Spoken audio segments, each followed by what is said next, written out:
Good afternoon, everybody. Welcome back. It is Train Tuesday. I'm your host, James, and want to start out the program like we always do.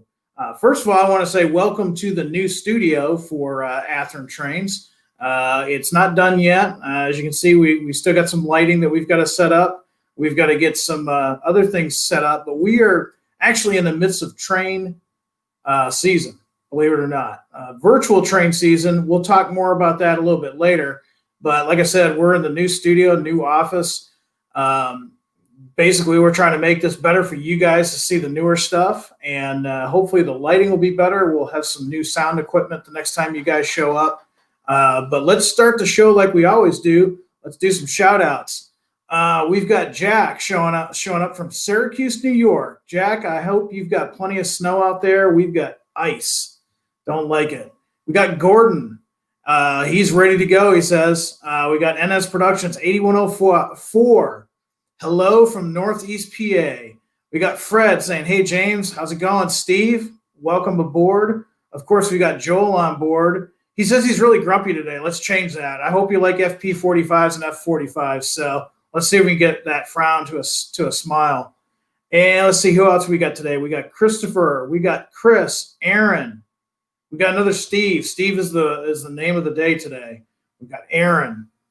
All right, we've got pretty good Joel. Yeah, you know what? The nachos are cold and soggy. I apologize. Maybe the new studio will have like a nacho dispenser. That'd be cool. I'd also be too big to move out of this chair if that were the truth. We got Tyler. We got Dave. Let's see. I thought I saw we got Gator. Gator from Overton, Texas. And who else we got? Got a few more coming on board. We got George. We got Townie72. We got Ted and Kevin. Man, we've got folks from the East Coast to the West Coast and everywhere in between. I want to thank you all for coming on board today. And man, we've got a great show for you today. I've got so much stuff that we're going to try to fit it within an hour. We're going to see what happens. But we've also got a special guest today, and we'll talk a little bit more about that coming right up. The first thing I wanted to show you guys is, man, you see something new to the studio? Calendar. Guess what day this is? This is the 29th, which means I've got till the 29th. You've got till the 29th to go talk to your dealer about all the stuff that we've talked about this past month. Now, we have had a lot of stuff, and sometimes it's good to, just kind of go back and see what we talked about. Now, the biggest release of this announcement is the SD70M-2s, okay? Let me bring this up real quick so I can show you guys, because if you've forgotten, you're going to want to get to your dealer, take a look at these locomotives, and place your order. Let me see. All right. So you know what? Just like we were saying last time, this is not your typical Genesis model. This is a Genesis 2.0 release. It's going to have see-through pilot steps, the lit marker lights. If you got the Canadian National version, you're going to have the marker lights, and all of them are going to have lit number boards and ground lights. So keep that in mind. That is something that we haven't offered on the 70M-2. And let's go ahead and scroll down and see what we've got. Of course, we've got good old Norfolk Southern. Classy paint scheme, offering it in 3 different road numbers. And of course, you can get that with sound and without sound, depending on how you want to do it. Now, these are perfectly acceptable for anybody modeling the Norfolk Southern or connection to Norfolk Southern from 2005 plus. Now, another one that we've got, Florida East Coast. Now, you guys that are Florida East Coast fans, you know that this paint scheme did not last long. It was a short-lived paint scheme. We're offering it in 3 different road numbers. And again, very short scheme. So if you're interested in those kind of paint schemes, maybe you had a connection with Florida East Coast, you might want to pick up one of these. It's going down a little bit. We're getting closer to the Northeast. And I mean, come on, who does not like Vermont Railway? I mean, that is a cool paint scheme. That nice bright red, They're very simple mountain font logo. I mean, just a classy locomotive, and very easily you can own the whole roster of the Vermont Railway SD70M-2s. Really nice locomotive. Way too big for what I'm going to be doing, but since it's Vermont Rail, yeah. All right, so Providence and Worcester. I have to say it because I'm from that neck of the woods. I refuse to say Worcester. It is Providence and Worcester. And yeah, it did trick me up this past week when I was working on Facebook. I actually put an H in there or something like that. And you guys out there in the comment section is like, whoa, man, I hope you guys don't actually spell it out on the long hood like that. Now, don't worry. Janik will not let that happen. Man, it's just so many years in the Midwest. I think that's where I got the H in there. But it's Providence and Worcester. Same thing. Offering it in the it was not offered in this paint scheme for very long, orange and brown. They did not last long in this paint scheme. So, again, if you've got any interest in these smaller short lines or smaller lines out east, go ahead and pick up one of these. Now, Canadian National, we're going to finish up with Canadian National. Check this out. You've got your standard Canadian National paint scheme. Everybody's seen that, right? And then you've got this other one down here in the middle. What's up with this? Now, I promise you guys, that is not a McGinnis paint scheme. It's not a special paint scheme. It's really simple. In the real world, those doors are all the same. Doesn't matter how they're painted. Those things go into a maintenance shop. They switch things around. Next thing you know, you have something like that. But we thought at Athearn, you know what? That'd be kind of cool to model that because why not? I'm sure you've seen that on other lines. You know, BNSF comes to mind when they were going through their paint schemes. It wasn't uncommon to see red or silver on an orange and black locomotive, right? Same thing here. We've got pictures to prove it. And then last but not least, certainly not least, don't forget, we're doing the Grand Trunk Heritage Unit. So, and in fact, I can give you a much bigger, nicer picture here to show you just how cool that paint scheme is.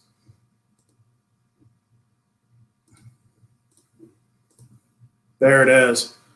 I mean, that's a cool paint scheme. That goes back a ways, but it still looks good, especially on this SD70M-2. So, again, you've got the chance to pick up one of these really cool locomotives. It's going to be Genesis 2.0. Yeah, Joel says, Worcestershire sauce. Yeah. I hear you. I hear you, man. I'm not going to live that one down, especially my friends out there on the East Coast. They're going to think I've gone full on Midwest. Yeah, definitely talk to your dealer. You've got till the 29th to get these. Genesis 2.0, man, they're just phenomenal sounding locomotives. They've got the dual sugar cubes, so they sound so realistic, so nice.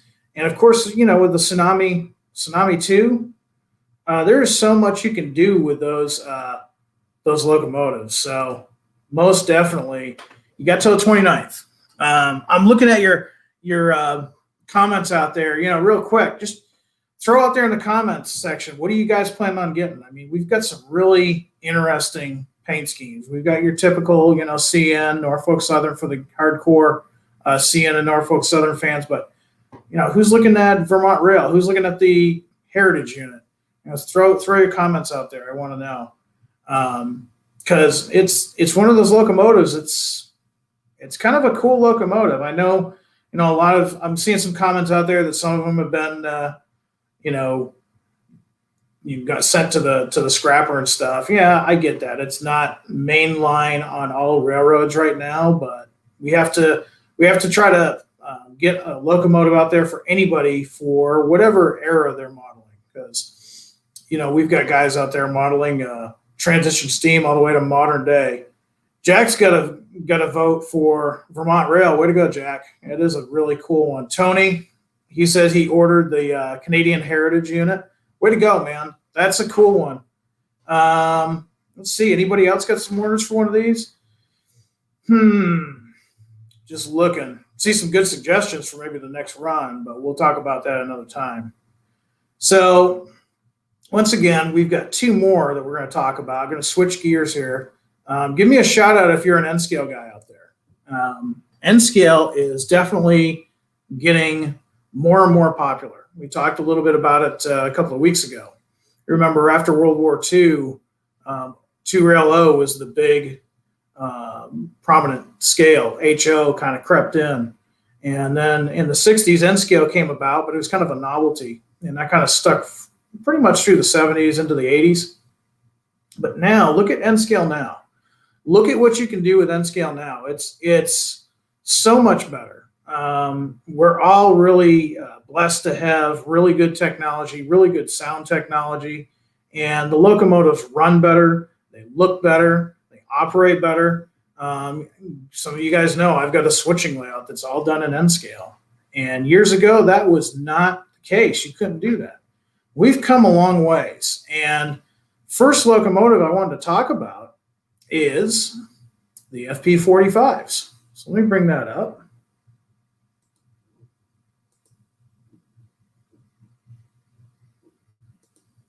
And if you remember at the beginning of the month, we talked about these on the Genesis side, and that's true. We've offered them in the Genesis series, the HO scale, but we've also offered these in N scale. So check this out. We've got these in the Milwaukee Road, the Santa Fe, and I'll show you a special paint scheme here in a minute. So not only do these have all the scale details that you're looking for, at least what we can physically put on these models. I mean, because they are so small, we can't obviously put all of them on there, but we try our best to get the best details we can on there. Not only are you getting the correct paint schemes and road numbers, but you're getting sound. How many of you guys out there knew that we were doing these in sound? Now, many N-scale guys that have been at this for a while, you're probably thinking, no, that's not a big deal. You know, we've had sound and N-scale for a while, but I want to let you in on a secret.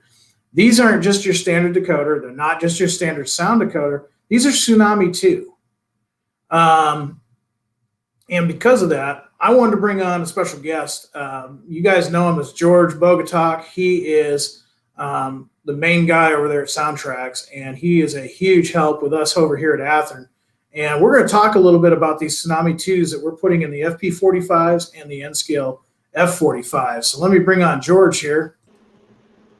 Hey, George, how's it going? Hey, it's going great. How about you guys out there? Man, I'll tell you what, we got a little bit of ice, but the commute up the stairs this morning wasn't too bad. How about yourself? Well, my commute downstairs was great this morning as well.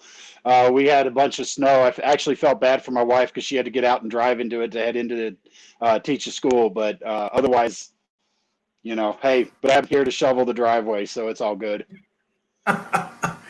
Man, you know, I was just sharing with everybody, it's a great time to be an N-scale guy because a lot of the things that we used to look for longingly at the HO scale guys, we're starting to get in an N-scale. And we're putting Tsunami 2s in N-scale locomotives. For the N-scale guys out there that maybe are not familiar with SoundTraxx, give us the inside scoop. Tell us a little bit about Tsunami 2 decoders. So Tsunami 2 is our top-of-the-line flagship product. It's the next generation in our best, top-of-the-line, most popular decoders, the Tsunami line. We really kind of hit mainstream with the original Tsunami decoder with the features, the functionality, the clarity of the sound, and really made sound more mainstream. And so now this is the next generation in that product line. These decoders are, I'll say, let me grab the little sign here. Model Railroaders Reader's Choice Award winner 2 years in a row for favorite sound decoder.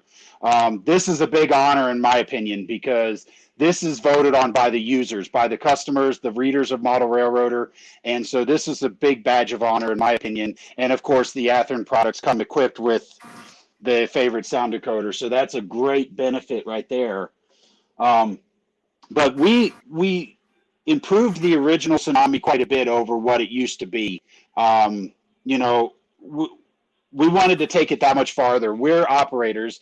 As some of you guys may know, I'm a big operating person myself. This is my home switching layout here.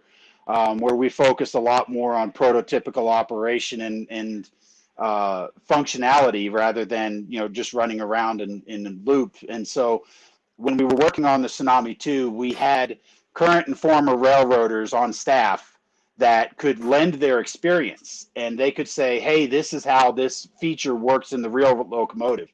For example, one of them is braking. We would understand a lot more on how the real prototype braking operated. And then there was the certain level, and this is where I kind of came into play a little bit as a lifelong model railroader, not a real operating railroader.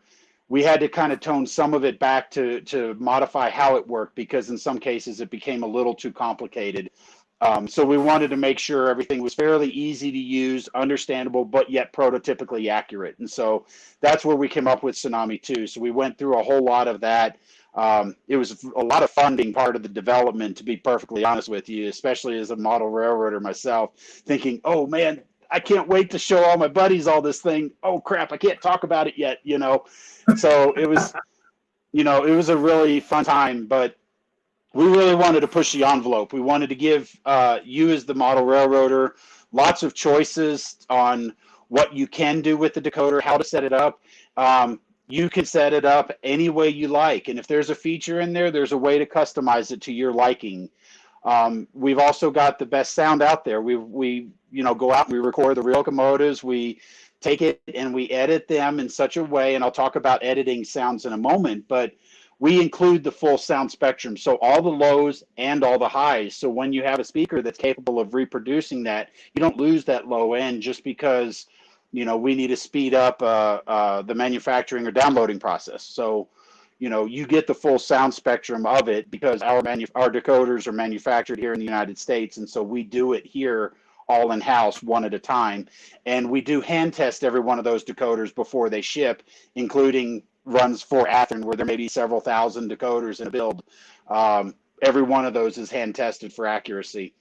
But getting back to the quality of the decoder, we wanted to make sure we included as much features, as many things as we could that we can think of. And having been the leader in the industry and working with a lot of OEMs, you know, like Athearn, we wanted to make sure to include all of that functionality in there as well, so you guys can get the decoder that you want to build for your customers as well. Now that's cool. I mean, one of the things that I'm seeing in the comments too, and something that I've seen myself is, you know, you through SoundTraxx, you actually offer a lot of those clinics online, which is nice because right now we're all locked in. You know, why waste your time watching a rerun of some sitcom when you can go to YouTube and learn more about your locomotives and what you can do? And you know, we were talking about this before the show. I watched one of your switching videos and was showing my wife, who is not a railroader, and she's like, wow, those brakes are squealing and it's ramping up before he starts moving. Is that real? And I'm like, no, that's George doing his operations on his layout that you got there behind you. And you know, the cool thing is as we get more progressively high tech in our hobby, we're also trying to get that realism to come through. And you really do a great job in your clinic showing us how to set up our locomotives that way. Well, thank you for that. And I agree. We're striving for that realism. I mean, just like your customers are pushing you for that extra, you know, make sure all those grab irons and all those rivets and all those grills are all see-through, and all those features that they're pushing, they're doing the same with us for sound. And so we're trying to push that envelope. But to kind of speak to your point on the education and the YouTube channels, our SoundTraxx YouTube channel, we've got a lot of videos up there, short little 3 to 5 minute videos that we post about specific topics. Lately, you've seen me doing them right here in front of the layout and on the layout, but we've been posting these for over 2 years. So if you do the math, that's a video every week. That's over 100 videos that are up there and that will teach you how to do this. So usually if you search SoundTraxx and whatever feature you're looking for, you know, we have a feature built into the Tsunami 2 called deadband. And if you don't want to use the F11 brakes to stop your locomotive and then not allow the diesel engine to notch up beforehand, there's a feature called deadband. And what that does is it delays the start of your diesel engine until speed step 3 or 4 or whatever you do, so that way when you go to speed step 1, you'll hear that diesel engine notch up. and then you have a little bit of more room for the throttle. There's a short video on how to do that. There's other features like we talk about with our dynamic digital exhaust, which is an interactive feature that the decoder reads and watches the load on that motor and will adjust the sounds of the exhaust to match the work that the locomotive's doing. It does it automatically, so you're not sitting there pushing the button or using the knob as a musical instrument to play your decoder's prime mover notching up and down. You get to you let the decoder do that automatically for you. But there's a lot of these short videos out there that are on there, including a safety net CV reset. I've actually sent that to 3 people today alone, just a video on how to do the CV reset, because, you know, with over 800 CVs, it's very easy to typo wrong. I've done it. I've had my throttle in the hand and pushed the wrong CV number by accident, and I didn't realize what I did. So I said, well, I got to fix it. So I reset the decoder. The problem went away, and I went back to just set up the decoder like I normally do with everything else. So there's a lot of good videos, but one of the ones I really want to focus on with all of the users out there is our webinar series. Now, these are videos that we've done in the past. The classes are taken from our in-house training that we've done with our retailers and with consumers in the past. But they're basically to get you familiar with the Tsunami 2. There's a steam and diesel overview. And then webinar 3 is actually an operations overview. It says, okay, well, I got all these sounds. How do they go into play? So we do an operations overview. We kind of say, okay, here's how all the sounds play in together following the prototypical practices. But then there's videos that have virtually nothing to do with SoundTraxx and our selling a product. Webinar 4 is, what is DCC? How does it work? We show the little green man behind the curtain, and we show what he's doing on the rails so that we can understand. We get into a lot of questions, especially with customers, because we can't see the DCC signal like we used to with DC. I mean, Jim, you remember when we were growing up and doing all this stuff, we take a DC multimeter, put it on the rails, and see if there's track power applied. So if that's the case, we know what our locomotive should be doing. Right. We can't do that now because digital is sending that signal, and it's so fast that even if we did have a multimeter, we wouldn't be able to read it. All we can do is say that there's track power applied. So we do that, and then webinar 6 kind of teaches you, CV programming, what that means, what's actually going on when you're programming, reading CVs, because a CV isn't read the way you think it is. So there's a lot of that type of thing. Webinar 5 is about sound theory, what makes a good sound installation. Webinar 7 is a decoder installation overview, which of course your customers don't have to do that with the factory installs. And then webinar 8 is teaching you how to solder. Webinar 9 takes the 3 major DCC systems and we teach you how to use it. Because this is the gateway right here. If you don't know what all these buttons do or how this works, this is going to be your gateway to limit what you can and can't do. And so by giving all that information and education out there, your desires are the only limits. And that's what we're really strong on. Once upon a time, long before I had the purple name on my shirt here, I was a model railroader just like you, and I was considered one of the DCC gurus in the club. And after being in the industry for a few years, I realized I didn't know crap. So this is where we focused a lot of that energy and trying to help educate and give people the information, because if you're scared of your DCC system or you think it's doing something a lot more complicated than it is, then I can understand where it's apprehensive. And just for the people out there who haven't really done much with their DCC system, I'll share a quick little short story with you that's involving me. Years ago, this was back when I lived in Texas, I had a product called Rail Command, which was a command control base system, but all the memory was stored in the base unit, and it just sent out the profiles to the receivers that were inside the locomotives. And I understood that. I was working with that a little bit. But then I bought my DCC system from CVP Products, Easy DCC. And I got home and I looked at it and I started reading the manual and I went, oh, dear God, what did I get into? And I looked at it and I read it and it just wasn't making sense to me. And so I put it away and I said, well, okay, I'm going to do this tomorrow. I'm going to do the proverbial, take a break, come back to it, and hopefully later on it'll make sense. And it was 2 years. And I started looking at it, and more DCC stuff was coming out. And I said, okay, well, I've already made the hard part. I've spent the money. That's the hard part. Now I just need to go in and use it. And so I started reading through the manual again and realized, oh, this isn't as hard as I thought it was. And then started playing with it and trying it out, because I realized, well, you can't really break the decoder by changing CV values. So you can play and experiment and try all these things out. And that's how I got my start in DCC. And now here I am, a product expert at SoundTraxx, there to help you guys with your SoundTraxx decoders and questions.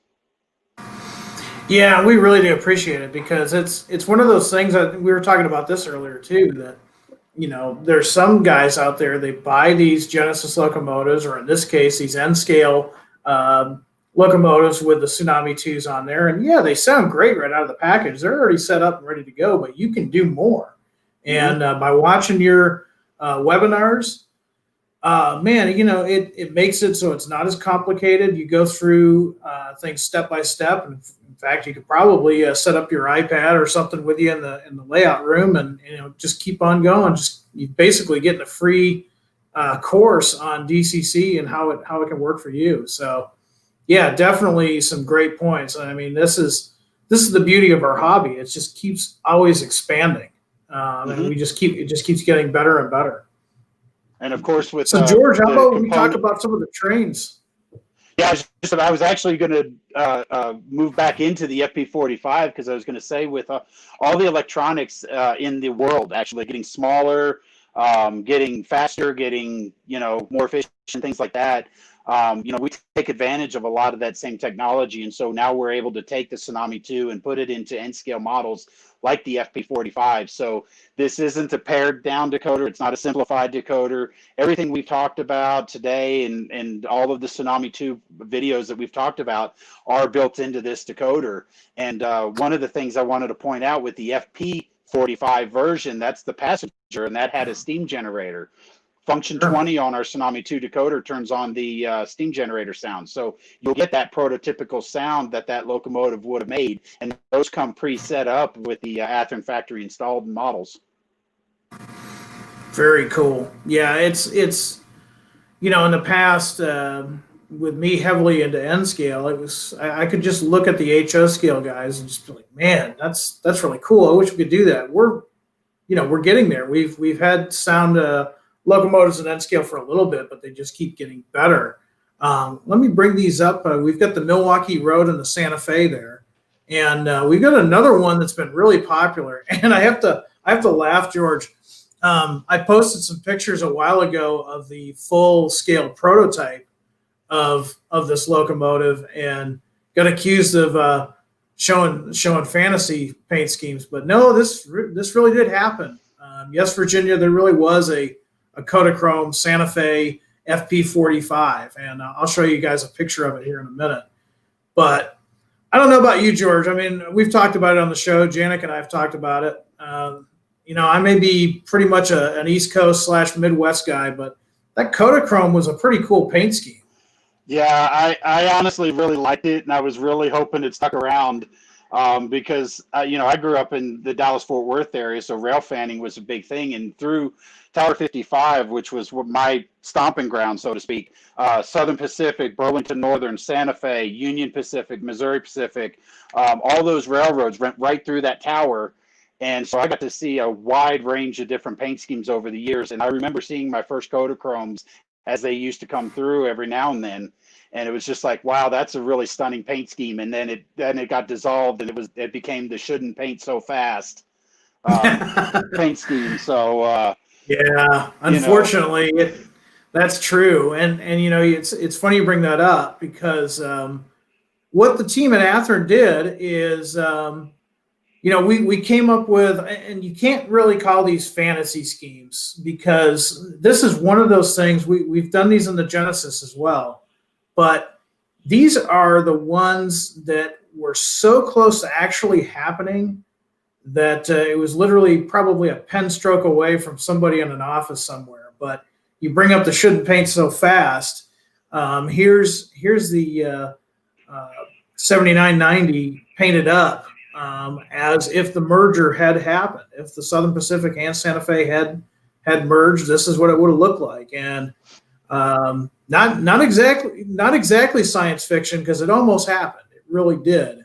And then going down a little bit further, we've got the Burlington Northern Santa Fe. And, some guys were like, BNSF didn't have those. Yeah, they did. You probably remember, to you and I, George, it wasn't that long ago. But when BNSF was formed into the late 90s and into early 2000s, man, they were power starved. I remember seeing stuff that I hadn't seen on, mainline freight in years. And I'm going to minimize this here real quick so I can, I'm kind of one of those guys that's like pictures or it never happened. So in my book here, this is one of the old annuals. This was a Bill Shippen's Burlington Northern Santa Fe 1997 review, motive power review. I look over here into page 81, and it's going to be kind of hard to see, but there's those SDP45s right there in the classic war bonnet paint scheme. And they're doing mainline freight because they were starved for power. Now, were they ever painted in that Heritage 2 paint scheme? No. Could it have happened, though? It probably could have happened because they were, they were trying to get that image going. They were trying to shed the blue and yellow and the Cascade green and black and trying to make a name for themselves, really. And so this is what that locomotive would have looked like. Had the top brass said, hey, you know what, make it happen. And then the last one that we're offering is this Western Pacific. And once again, like you said, George, these were passenger units.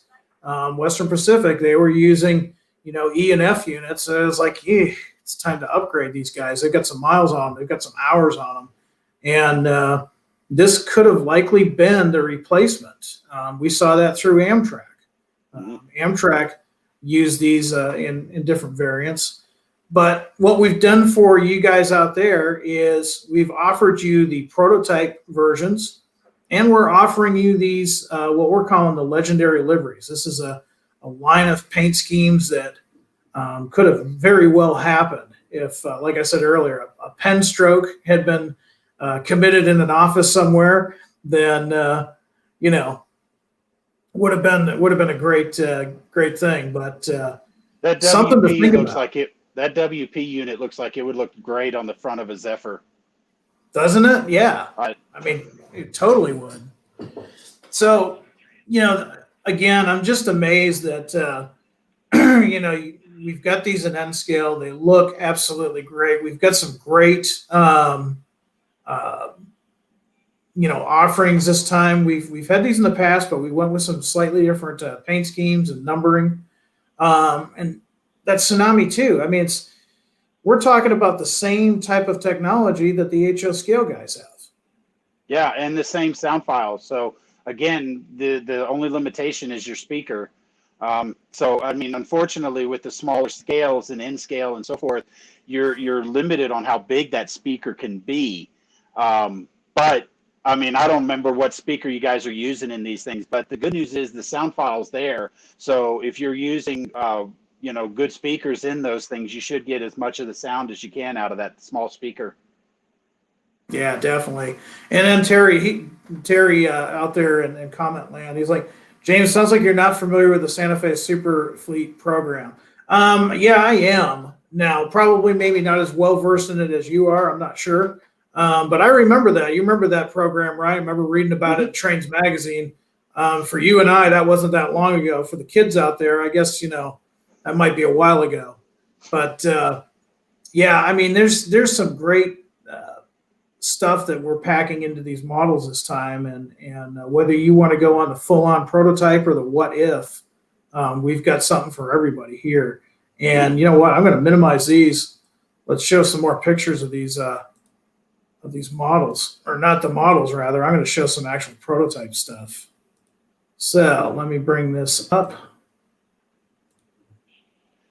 I'm trying to remember, it didn't seem like it was that long ago that I remember seeing those FP45s and the F45s on the front of the piggyback trains. Yeah, you're right. I mean, that again, for some of us, that wasn't that long ago. It doesn't feel like it.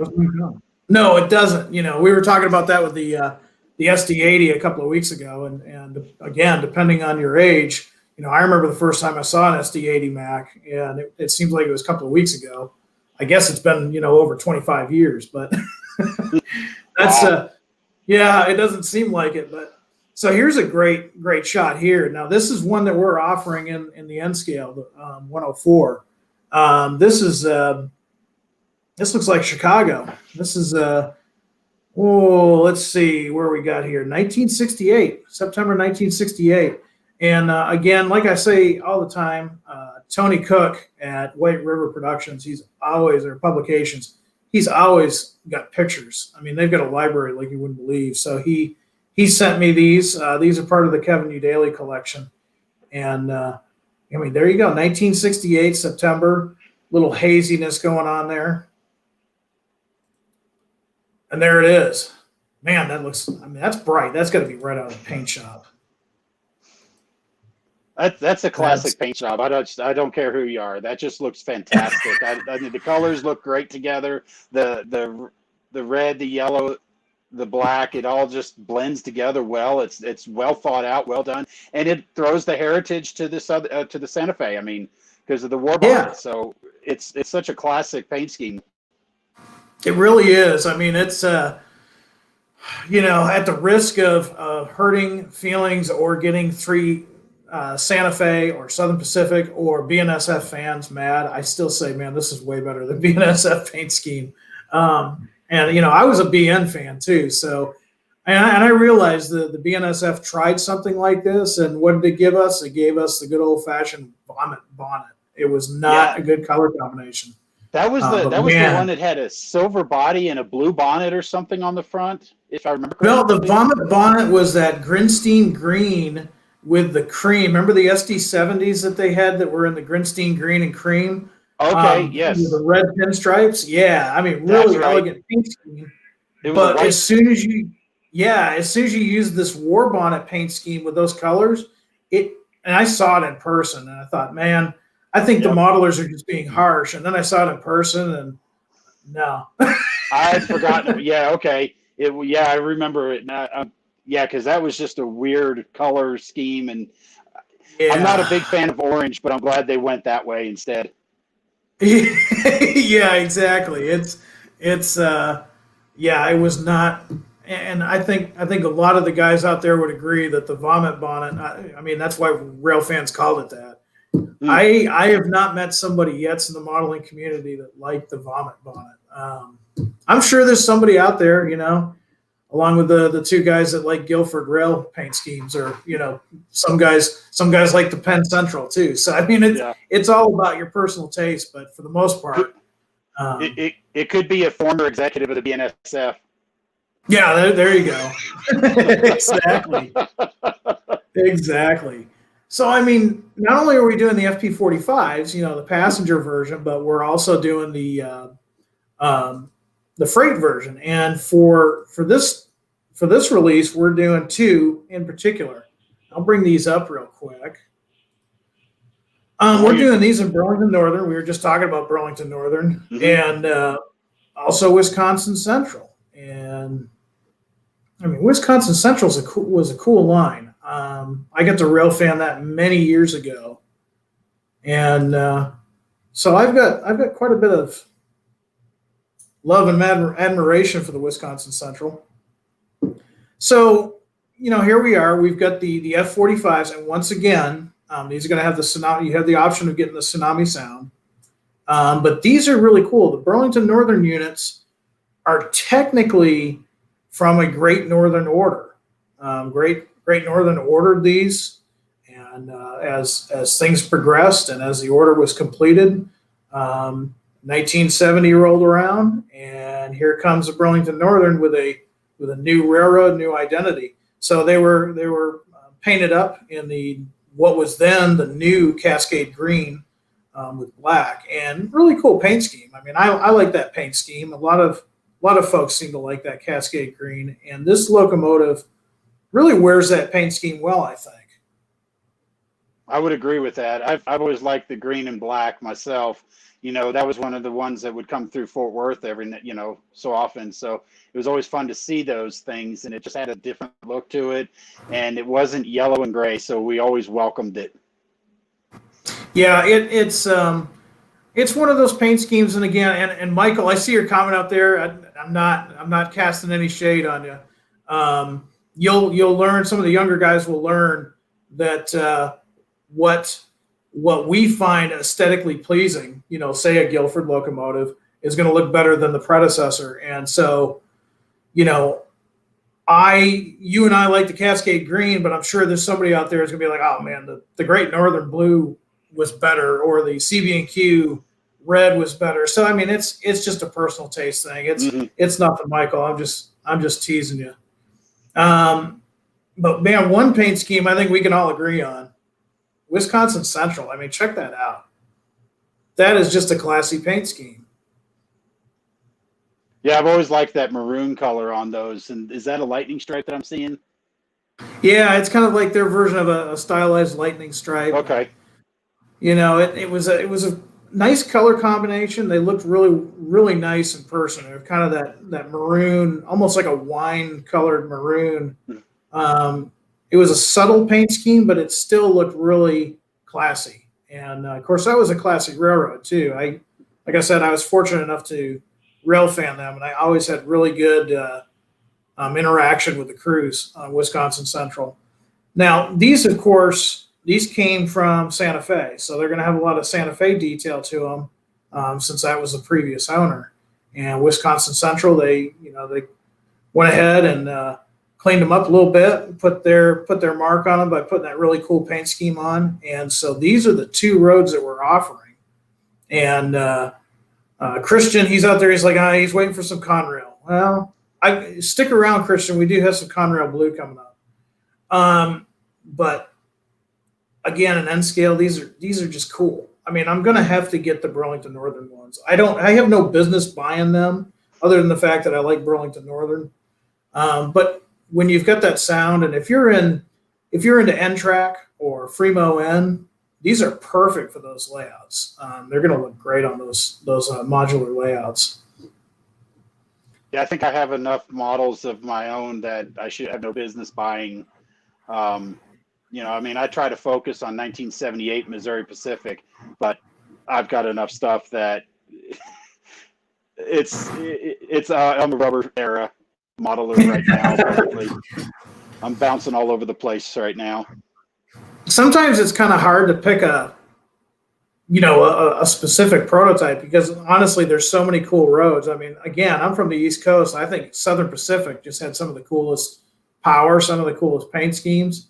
Mm-hmm. Most people can agree Santa Fe had great stuff all through its life. Mm-hmm. Conrail, Conrail is one of those roads where you don't know what you have until it's gone. When Conrail was around, I was just like, yeah. Now that it's gone, it's like, man, I wish I had paid more attention to it. So on and so forth. Now I've got some full scale pictures here to show of the F45s. So let's bring that up. I'll move this picture over. There we go. Cascade Green. You got the white barricade stripes on there designating the front end of the locomotive.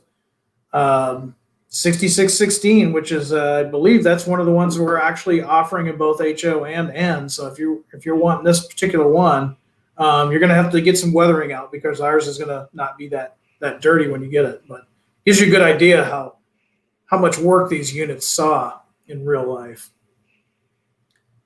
Let's see, I got another one. Here's a slightly cleaner one. This is 6621. This was photographed January 27th, 1974, outside of Fort Worth, Texas. And looks like a nice clear blue sky there. And I was a year old. Cool. You were a year old.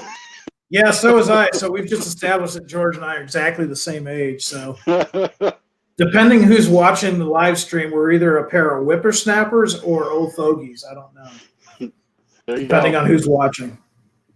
And then I think I got one from Wisconsin Central here. Let me double check.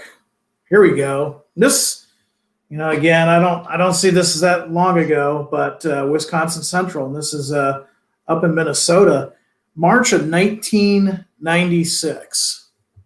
So again, that doesn't seem like it was all that long ago. That was about the time too. I was rail fanning Wisconsin Central. I didn't get to see these, unfortunately, but yeah, 1996. So besides watching the X-Files, I mean, you could have seen one of these running through your neighborhood, and really, really cool. So, George, real quick, and I'm watching the time because I know you've got another commitment. We're going to talk about this in a little bit, but you're going on to a virtual train show here in a little bit. Yep. Real quick,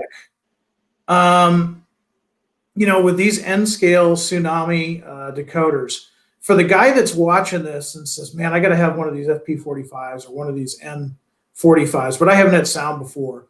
What's something that you can tell the first-time buyer of one of the Tsunami 2s in N-scale? What's a good, easy, kind of put their mind at ease as far as programming and things of that nature? Well, first off, I'll say that these are pre-set up in many ways by the folks at Athearn. When they're doing the model research, they go through and we work with them and set the defaults and the settings. We select the sound profiles and stuff like that to match. So these 45 series locomotives are going to have that 20-cylinder 645 turbo sound that you're going to have. So a lot of that's done to make it as easy as we possibly can to, for putting it on the track. So in many cases, there's virtually no programming you would have to do.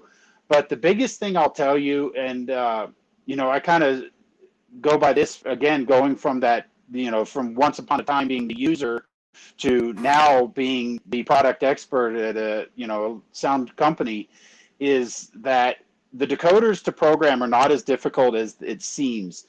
There's a lot of words out there, CV programming, bits and bytes, and what does all this mean? It's not as difficult as it sounds. First off, you're not actually programming the decoder. This, in my opinion, is a misnomer, because what you're doing is you're making adjustments to the performance of the decoder. You're changing how it behaves. So this is where you may add things like momentum and braking, like we were kind of briefly talking about earlier, where you would say, okay, I'm going to use a higher momentum rate so it takes longer to accelerate. You're not programming the decoder. You're not writing the code to tell that decoder how to interpret those numbers. You're just putting those numbers in. So think of it the same as adjusting the volume on your television. You're not programming the television, but you are adjusting how it performs. And so when it comes to getting into sound and in the N-scale market, again, I refer you to the user's guides on our website at SoundTraxx.com. I know you guys put a little small overview booklet with the models themselves. And then, take your time, learn about DCC. It's not as difficult as it sounds. It's very, very simple communication. It's a one-way communication from the command station out and broadcast, and the decoder receives it or not. And so, we put a lot of effort into making sure that you can't break the decoder by making any CV adjustments or anything like that. And I want to back up a little second here. CV, as the term I've been using, CV stands for configuration variable, and allows you to vary or adjust the configuration or the setup of the model. So you're just adjusting that. So this is where you can adjust the volume levels. You can determine how loud or how quiet you want the sound to be. You can select the air horn that plays. I know we have over 40 air horns in your locomotives that are selectable, and I know you guys go through and pre-select the ones that match, but somebody may want to change that, and so they can do that with the CVs. So it's really easy, but we go through a lot of effort to make sure that you can't break it. So like, say, for example, if there's 42 air horns in your decoder and you accidentally select choice number 43, oh my God, did I break it? No, we have an algorithm in there to make sure that if you pick a value that's beyond the range of that CV, it defaults back to either the default or value 0, so that you can't break it and put it into this internal algorithm loop looking for a sound file that doesn't exist. So that's good to know. Definitely. So take your time. I was just going to finish up and say, take your time, be confident, try things out. if all else fails, you can reset the decoder, CV8 to 8, and cycle the power. And by cycling the power, basically, you just take power away from it. So you can tip the locomotive for a few seconds, set it back down, and after that reset, now you have a brand new decoder just like it left our factory and just like it left your factory. Yep, exactly. Yeah, then definitely check out what George has got going on over at their YouTube channel. And I'm watching the comments in here. We're getting some really good stuff. And got one guy's like, man, what's up with all the N scale? And I'm like, don't worry, I've got HO here for you too. So those FP45s and the F45s, we got them in Genesis, we've got them in HO, 187 scale, ready to go.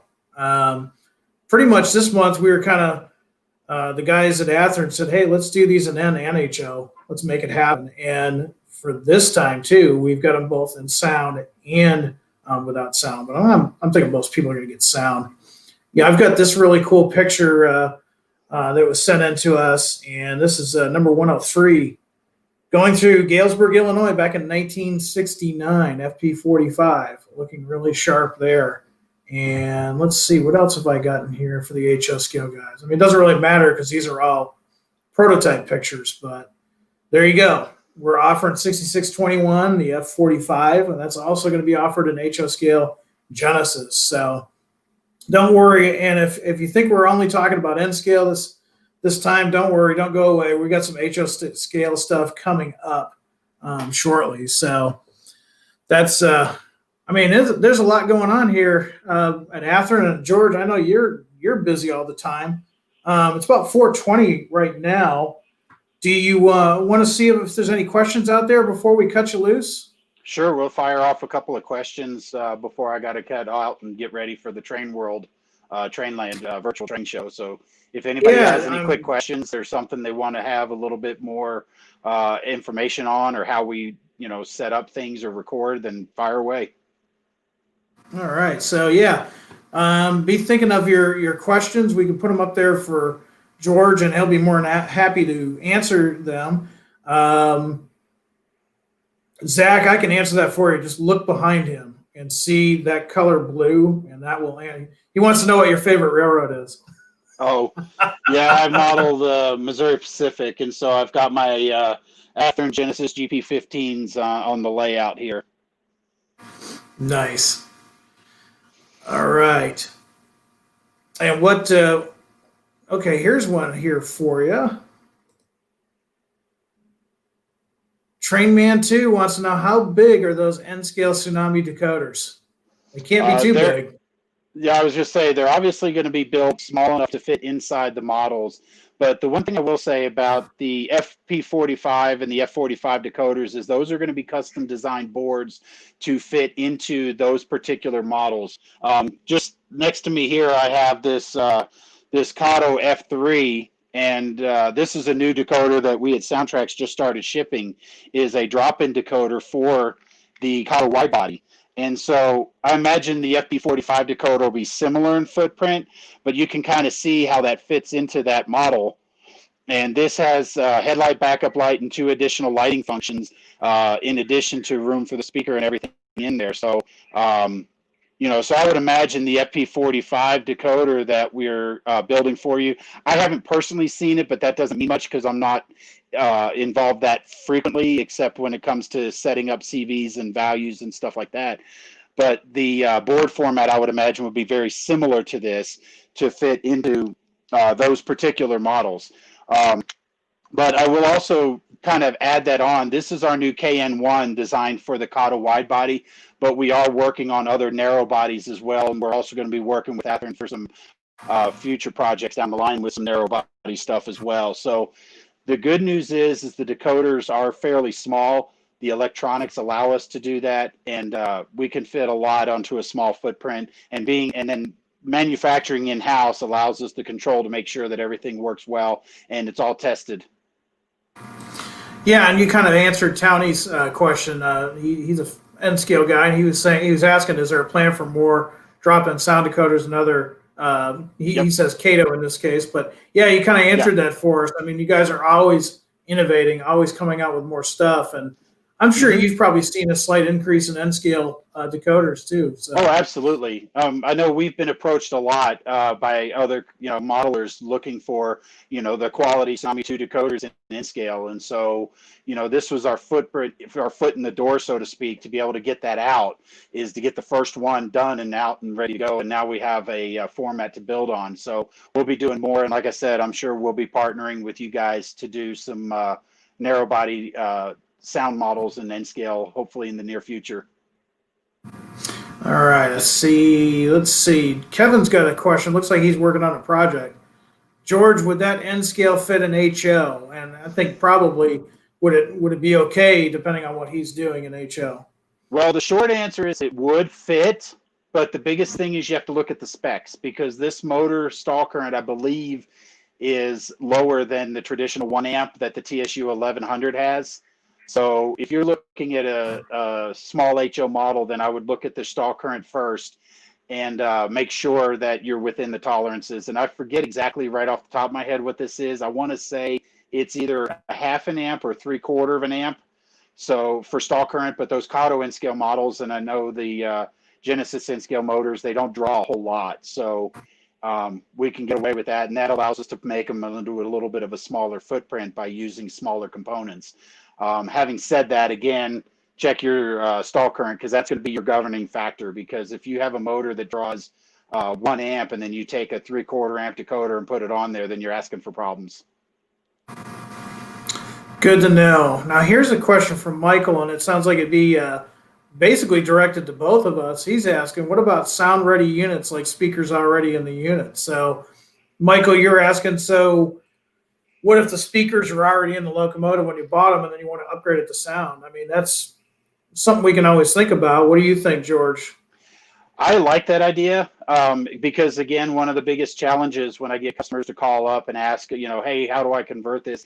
The biggest question is always the speaker. And I know in some of the older Athearn RTR and some of the Genesis, there was a different design for a sound versus a non-sound in some of the models. So there may be provision for speaker, but the non-sound didn't have that same weight or that same provision.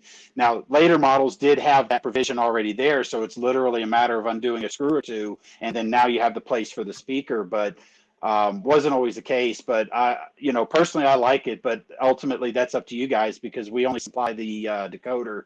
You guys supply everything else. I know when we partner together, we work together. So you guys say, hey, look, we're looking at this range of speakers. Which one do you guys recommend is the best option for these models? And we'll go through and we'll test them and do it in the lab, and we'll make sure that we get you the right ones, the ones that are going to sound the best. Looks like we got time for one more question. And Alex, I'm going to try not to butcher your name. Looks like Alex Naito. Hopefully I said that okay. His question is, will SoundTraxx ever develop a PC app to set batch CV values? That's a good question. The short answer is not anytime soon.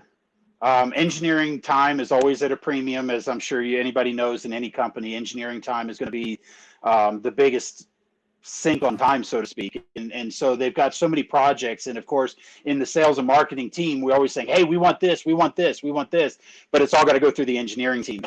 So the reality is, the short answer would be not anytime soon, and here's why.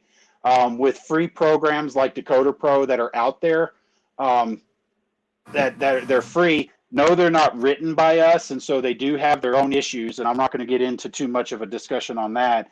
But the amount of engineering time that would be to write our software, to write it out, and of course, we're not going to necessarily want to do it for free. We're going to want to sell it, because we do have to recoup those engineering time costs.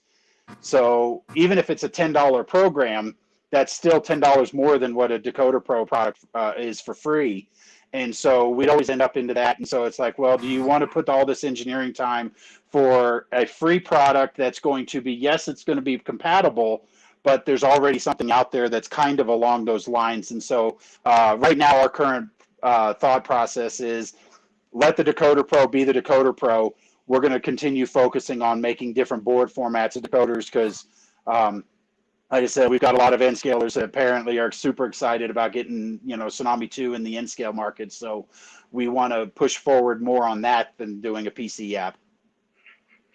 So I hope that definitely helps. Yeah, definitely. I think that does. And George, I want to thank you for coming on board with us today and talking Tsunami 2, especially with the N scale. We don't really talk about that much. And if anything, I think we're going to be seeing more of it, which is great. N scale community is going to be happy with that. I know you guys are always hard at work with new stuff over there at SoundTraxx. Give us a quick shout out for your YouTube video for your clinics and your web series. Sure. So first thing, you can go to our website at soundtraxx.com, and there's links to our YouTube channel and our Instagram page and Facebook page and all that. I encourage you to follow. We do post our videos and tips and hints, every week on our YouTube channel.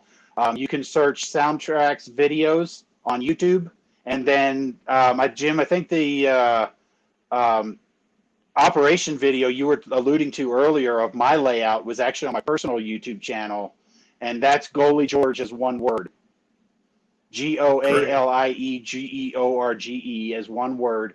And I take a few times where I'll come over, I'll do a grain turn at the grain elevator, we'll do some switching. I've actually got a video posted together that I just need to go through and clean up and take my hand out of it when I'm throwing the turnouts, and I just haven't sat down long enough to do it, but I've got another one that actually takes the afternoon switching and then turns it into an evening with a train, with two trains passing at the industrial area. So I'm really excited, but I just got to get time to sit down and do it. And unfortunately, time isn't something I have a whole lot of right now. But that is true. Yeah. But make sure you subscribe to the YouTube channel. If you want to be apprised on any new announcements, make sure you subscribe to our newsletter. You can do that on our website, soundtraxx.com. And then again, make sure you're subscribed to the Athearn website for any of the new announcements that they're coming up with Tsunami 2 and other SoundTraxx products. Great.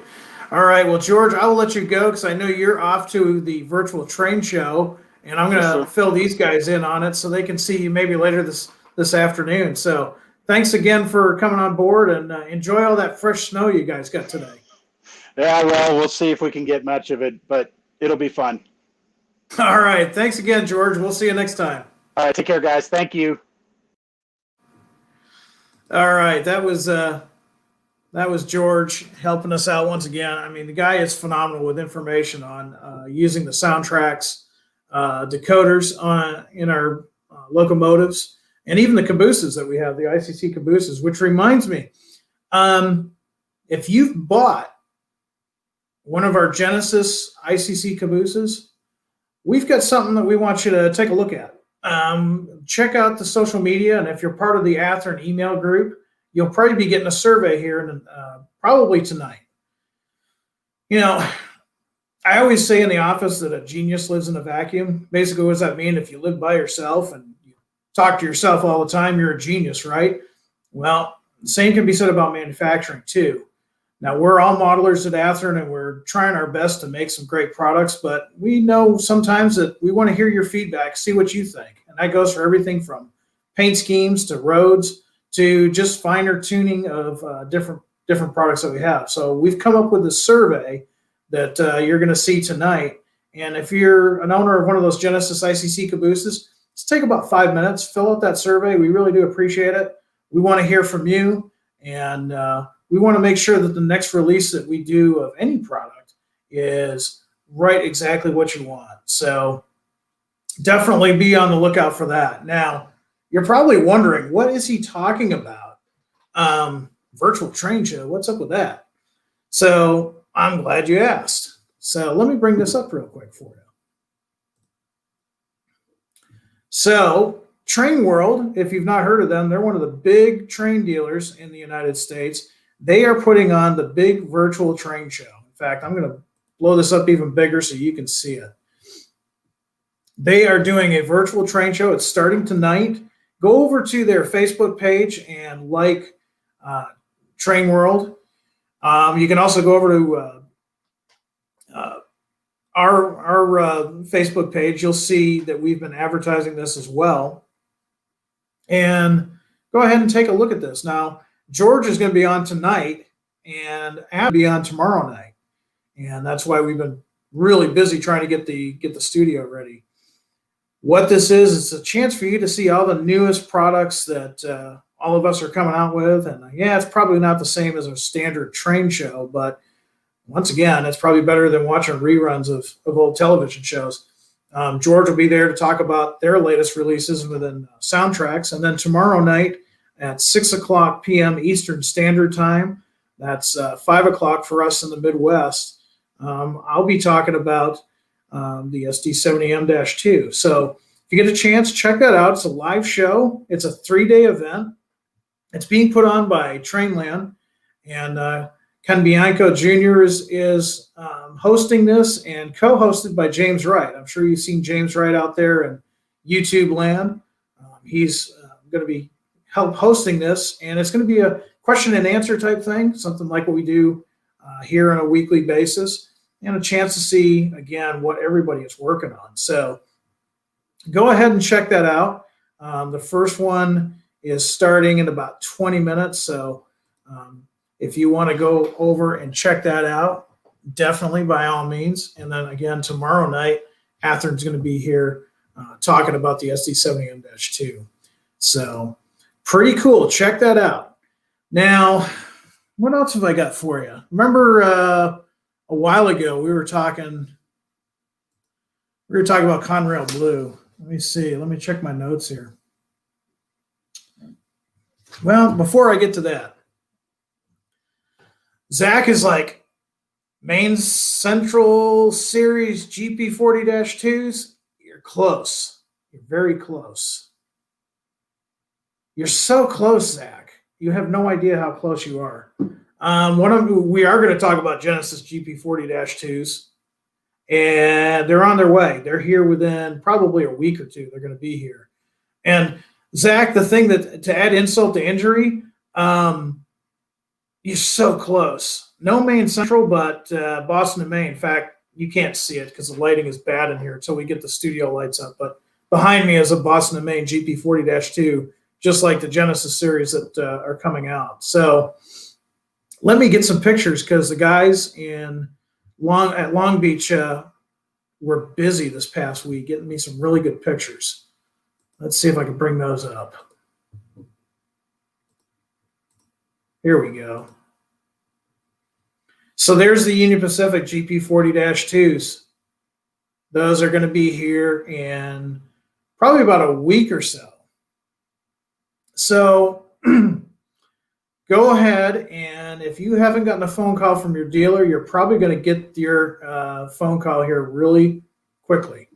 We're doing the Union Pacific, and we also have, for the guys in the Midwest and on the East Coast, we've got the Norfolk Southern. And the Norfolk Southerns, they look really nice on those Spartan cabs. So, like I said, these are going to be in stock here in the next week or so. If you are not part of the pre-order, call your dealer anyways and say, hey, you know what? I didn't know about the Boston and Maine, Norfolk Southern, Union Pacific, Western Pacific. I didn't know about those locomotives and GP40-2s, but my railroad could definitely use the power. Your dealer might be able to help you out. We always get a few in over the pre-orders, but not much. So it's one of those things where I'm going to hopefully get my units in time, but it's always best to pre-order. So you ever see anything like the SD70M-2 that we talked about today, or the FP45s or the F45s, it's just easier to just pre-order them and not have to worry about it. All right, I'm going to go ahead and remove this. Got one more thing I want to show you guys, and then we'll do some virtual rail fanning and some Q&A. I'm seeing some great questions out there. Hold on to those questions so we can address them in a little bit. Let me see. We were talking about Conrail Blue earlier, and if you have been following our Facebook page and following your dealers, you'll know that the SD80MACs are in stock. They're around, and I wanted to share with you, let's see, one of our newest reviews just came up this morning. This is by Derek over at DG Model Works. I'm going to go ahead and play that. And I'm going to minimize myself here. So Derek over at DJ Model Works did a review. He's got the Conrail, the original Conrail Cadillac right there, 4102. And then he's also got the previous owner CSX SD80MAC sitting beside it in its current paint scheme in the Norfolk Southern paint scheme. And as you know, anybody that follows Derek on his channel, he is a Norfolk Southern fan and modeler. And so he was pretty excited about these new locomotives. These are Genesis 2.0. So he goes over some of the features. And once again, each locomotive has got slight different variances, just like the real thing. So we spent a lot of time doing the research on these. And so Derek's going to go ahead and show these. Now, for you guys out there who have not seen this video yet, it's going to play on Facebook. Watch our Facebook page about 6 o'clock tonight, 6 o'clock being Central Standard Time. It's going to be shared on our Facebook page. It'll also be shared again. But in case you miss it, just go to Derek's page. It's DJ Model Works. Do a search for that. He's got a great layout. He's got some great reviews on there. And he spends about 20 minutes talking about these two locomotives in detail, shows how performance-wise they stack up. So if you've been on the fence, you've been wanting one of these, but you haven't quite, went ahead and done it, go ahead and take a look at his video, take a look at his review, see what you think, and make a decision then. But Derek did a great job on this review. Great looking models. You can kind of see here his camera work is showing the cab top, and in a second he'll actually remove that cab so you can see the fully detailed interior, which is pretty cool. Derek's got a great channel, so again, just go over to DJ Model Works and subscribe to his channel and take a look at all the cool content he's got. He'll be getting some more reviews as we go on, so most definitely check that out. All right. I think that's all the news I got for you. Like I said, tomorrow night we're going to be doing the virtual train show with Trainland. We're also going to be working with Amherst. Amherst Train Show in Springfield, Massachusetts, one of the biggest train shows, probably if not the biggest train show in the United States or North America. They just snuck in last year with a great show, and then with everything going on, they chose to kind of play it safe and not do it this year, but they're going to do it virtually. And Athearn is a sponsor or a platinum sponsor. We're happy to help those guys out. It's a great train show. They're going to be having a train show this weekend, and it's going to be all virtual. So go ahead and watch our Facebook page for more information on that. We'll be posting that, and they will have a slightly different feel than the Trainland one. They're doing a slightly different setup, but that will be out Saturday and Sunday. And I've heard some pretty cool things about it. I've been working with one of their coordinators, and I think you guys are going to be impressed with it.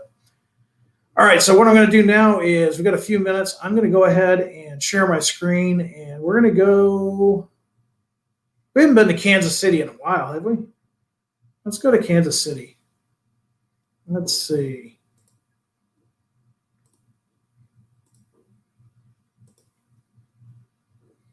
All right.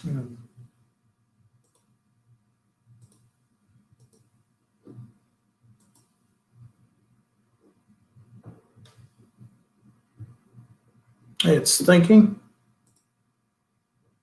All right, there we go. Looks like we're running, everything's good. So everybody out there, let's see what's on your mind. Let's talk a little bit. Any questions that you guys have, and if you've got questions about what we've talked about today, definitely. I try to watch the comments when we're talking, and I don't always get them all. So I apologize if I've missed some of your questions. We do try to get as many as we can, but you know how it is. Sometimes we miss things. So what do we got going on here in comment land?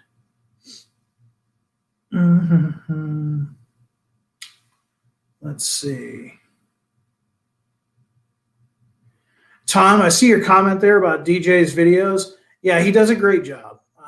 He's probably going to be working on that some more. Your question about the Tsunami and your comment about Tsunami. I'm sure that's something that we'll see him get deeper in as we go on. But he's only been doing it for a little bit. I was surprised. He's got a pretty good channel, and his camera works really nice. And I like the layout that he's got going on there. It's going to be a really nice layout when that's finished. Let me see. Here's one. James, are there plans on releasing another generation of the SD70 Ace models with greater weight, illuminated number boards, and roller bearing caps in the trucks? Well, I'm going to have to wait out on that. I don't have all the information on that right yet, but you can be sure that we're busy in the background working on stuff. There's a lot going on at Athern, and we know you guys are looking for those Genesis 2.0 features and more locomotives. So we've got a whole team over there at Athern working on stuff. So definitely. I'm going to see, David, I see your comment, and I think you had it up before. I don't want to miss you. Okay, so I'm going to try to put this up, David. So David's question is, I don't mean any disrespect with this question, but why are you making all these fantasy schemes like BNSF, FP45s when there are plenty of existing paint schemes on actual prototypes that haven't been done yet? And then he gives some examples of the Ann Arbor GP39-2s or former Clinchfield F units, family line, Seaboard. And it's a valid question. And David, thanks for asking, and no disrespect taken. It's one of those things where there are so many really cool paint schemes, and you've brought up some great paint schemes. And trust me, David, those are in our collective mind. We haven't forgotten those paint schemes. Why do we do the legendary livery schemes? Well, simply put, because they sell. Believe it or not, the ES44s that we did in I think we have a few chassis left. We did some Santa Fe. We did some Burlington Northern. They sell. They sell really well, actually. That might be because people that are not as prototype specific as you and I just kind of like the paint schemes. Maybe they had a relative that worked for one of those railroads, and they bought that as a gift. But for whatever reason, we actually see really good sales with the legendary liveries paint schemes. Now, the good news is on something like that, because we sell so many of those legendary liveries, that allows us to do those paint schemes like you're asking for, the Seaboard coastlines, the Ann Arbors, things of that nature. So it's a valid question. I thank you, David, for asking it in the way you asked it. Pretty much what we're doing is it allows us to do more within some of those locomotives that were not run in the real world as deep. This allows us to do a little bit more, which allows us to pay for the projects for the prototype-minded person. So don't worry, David, and other guys with sentiments like his. We haven't forgotten you. We definitely know what you guys want, and we just want to keep making that accessible to you guys. Okay, Terry, I see your comment, and I've been to some train shows, and yeah, I agree with that comment. That's funny. Oh, let's see. There's some great stuff. Yeah, and Zach, that's what we call it. It's called legendary liveries, and the reason why we call it legendary liveries is because look at the Santa Fe war bonnet. I mean, that's a legendary livery. There's a lot of folks out there that wish BNSF had just stayed with that paint scheme. And what if they had? So that's what we're doing. We're doing a what if with a legendary livery.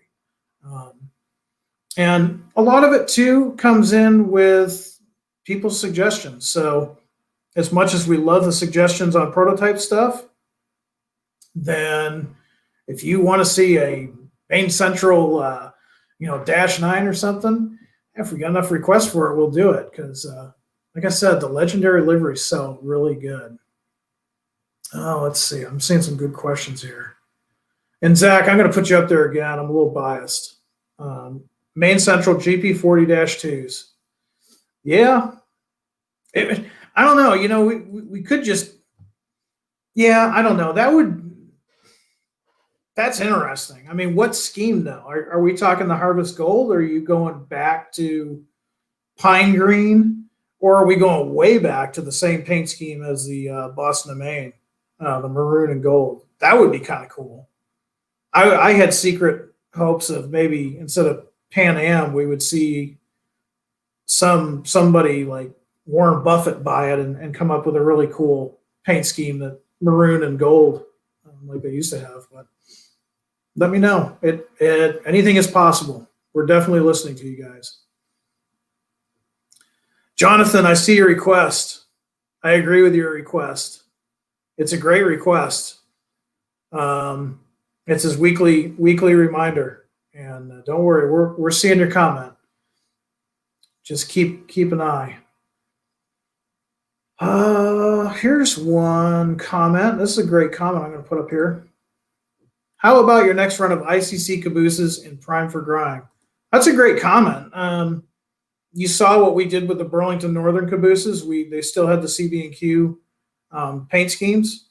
So that's something that's a possibility. You might want to go ahead and drop an email into our product suggestions, and that way it's not forgotten. But that's a really good comment / question. Let's see. Oh, okay. So Zach got back to me. He's looking at the Harvest Gold. Probably one of the nicest paint schemes on the Main Central, the Harvest Gold. Tyler, he says, hey, how about some N-scale maintenance away vehicles, rail grinder, boom trucks, cranes, etc.? Yeah, that's a great comment, great question. It's one of those things where it does come down to licensing, since we're working with manufacturers a little bit outside of the locomotives and stuff, but we can definitely look into it.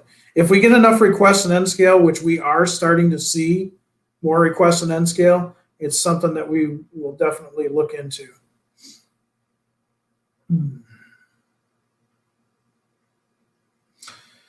Hey, we were talking about DJ Model Works, and guess who showed up? And DJ's got some questions. He's like, hey, so the new ready-to-run locomotives are really impressing me. What is coming up next for those? I'm glad you asked.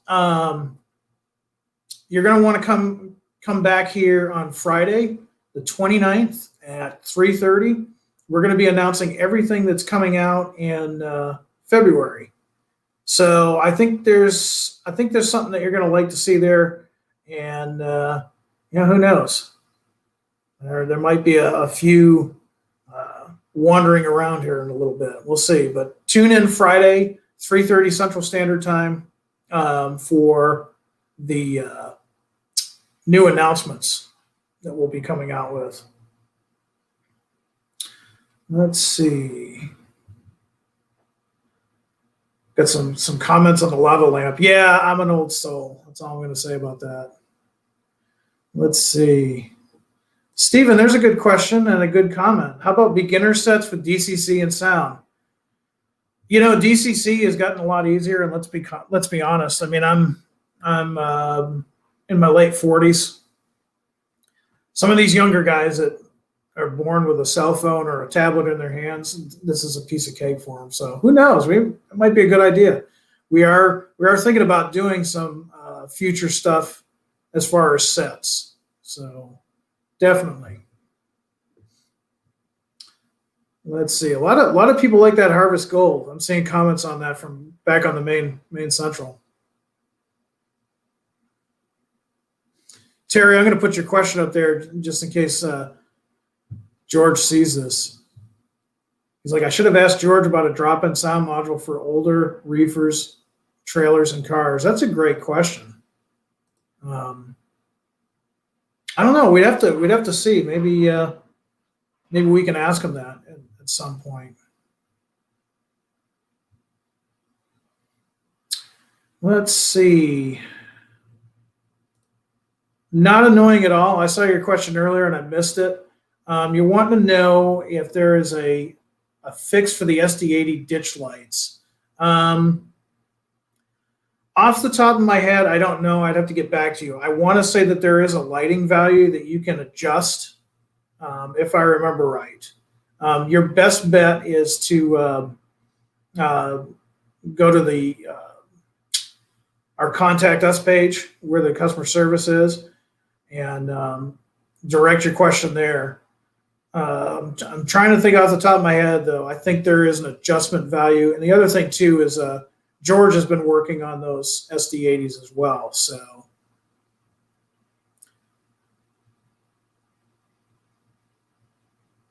let me see. Getting a pretty fair amount of requests for wood chip cars, which is interesting. And those of course, saw service all over the country. So Airmax 1. Any plans for any Elko or MLW Montreal Locomotive Works locomotives? Trying to think right off the top of my head. Nothing has been planned right now. Nothing in that realm. But again, if we get enough requests, then we'll definitely look into it. Trainman 2, I see your request on the CF7s. Yeah, we get a lot of that. It's going to require some work, but we're hoping maybe eventually we can do something there. But let's see.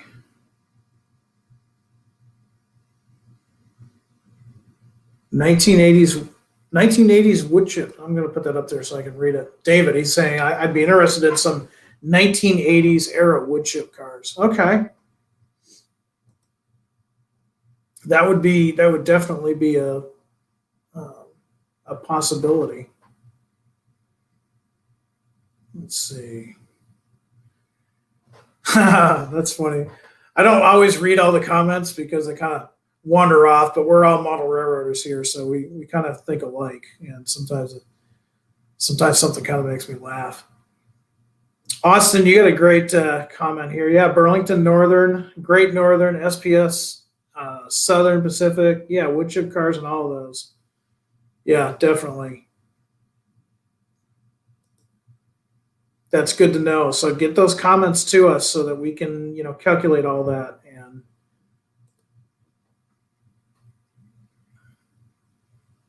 all right. Wow.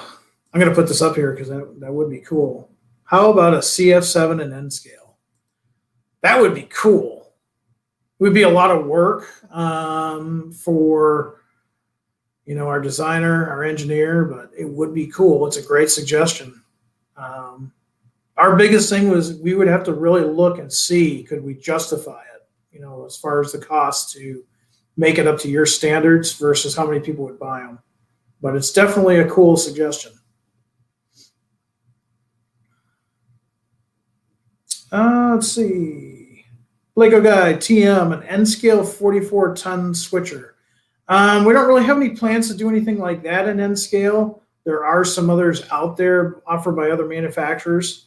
With N-scale and Athearn, we tend to try to do something that hasn't been done. That way there's, you don't want to have 30 locomotives all being made by 30 different manufacturers. So we try to space things so that you can find different locomotives everywhere else. And of course, if we made a 44 tonner and there's two other people that make them, everybody's sales, they kind of lack in sales and doesn't really make up for it.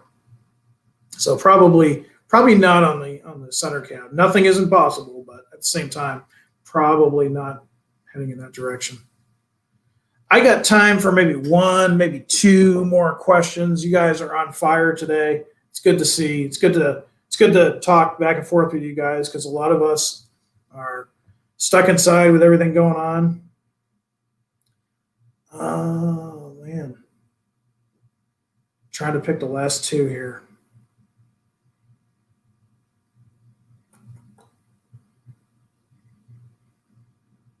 I'm going to take Lackawanna rail fan. Are you going to make a GP8 like the one that the Delaware Lackawanna is restoring? I haven't heard anything about it, but if you've got some information, like pictures, drawings, whatever, definitely get in touch with us. It could be something that we might want to do as a project in the future. So if you've got some inside information on that, please get in touch with us. All right, I got time for one more.